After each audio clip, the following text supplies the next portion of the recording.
Ilara spent 3 years dating Julian, a man whose emotional range was a flat line. He wasn't mean, he was just absent. When she cried, he offered a glass of water, not a hug. When she shared her dreams, he nodded without looking up from his phone. "I need you to care, Julian," she had pleaded during their final argument. "I need some heat." "This is just who I am," he replied, his voice as level as a horizon. "Take it or leave it."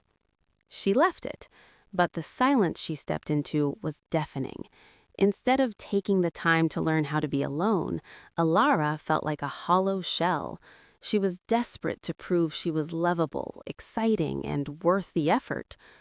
2 weeks later, she met Marcus. If Julian was a calm pond, Marcus was a wildfire. He was everything Julian wasn't: intense, vocal, and incredibly attentive. He showered her with love bombing, constant texts, grand promises, and public displays of affection. To Ilara's starved heart, this looked like the change she had been looking for. She didn't realize she was just trading one extreme for another. She ignored the red flags because they were draped in the passion she'd been missing. When he got jealous, she thought, at least he cares enough to be protective. When he picked fights, she thought, at least we're... The honeymoon phase didn't just end, it imploded. Marcus's passion quickly soured into volatility. While Julian had ignored her calls, Marcus used his phone to coordinate a rotating cast of other women. Alara found the messages on a Tuesday night, graphic, cruel, and numerous. When she confronted him, Marcus didn't offer Julian's cool indifference. He offered venom. "You were so desperate for someone to notice you that you made it easy," he sneered. "You didn't want a partner, you wanted a fan. Don't blame me for giving you a show." Sitting on the floor of her apartment, Ilara realized the bitter truth. By rushing to fix the void Julian left, she had lowered her guard so far that she walked straight into a predator's den. Julian had been a desert, dry and empty, but Marcus was a swamp, thick, deceptive, and toxic. She had traded a man who gave her nothing for a man who took everything. For the first time, Alara didn't reach for her phone to find a distraction. She sat in the quiet, finally understanding that healing isn't about finding a better man, it's about becoming a woman who doesn't need a man to define her pulse.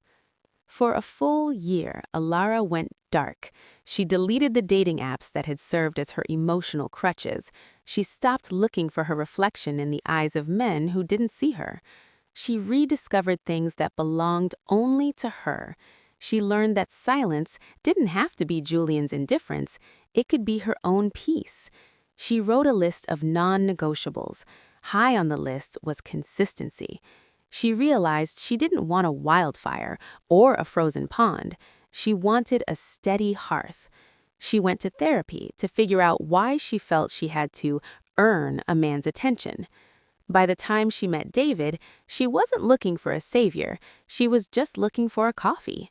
David was a friend of a friend at a local pottery class. He didn't love bomb her. He didn't send 50 texts a day or promise her the moon after a week. In fact, for the first month, Alara's old instincts panicked. Is he nonchalant like Julian? She wondered when he didn't reply instantly. Is he hiding something like Marcus? She worried when he was too kind. But instead of spiraling, she used her new tools. She asked him directly, "I value communication and consistency. Where do you stand?" David didn't shrug, like Julian, or get defensive, like Marcus. He looked her in the eye and said, "I value those things too. I'm interested in getting to know you at a pace that feels right for both of us." The relationship with David didn't feel like a roller coaster. It felt like a walk home. One evening, while they were cooking together, David noticed Alara seemed quiet. He didn't ignore her, nor did he demand to know what was wrong with an attitude. He simply set down his knife, walked over, and asked, "You seem a little far away tonight. Want to talk about it, or do you just need a quiet evening together?" In that moment, Ilara realized she had finally found the heat she was looking for years ago. It wasn't the scorching, destructive heat of a wildfire, but the warm, sustainable glow of a man who was present, grounded, and, most importantly, whole. The lesson. Ilara's journey proves that the right fit isn't someone who compensates for your ex's flaws, but someone who brings their own virtues to the table. She didn't find David until she stopped using men as medicine for her old wounds.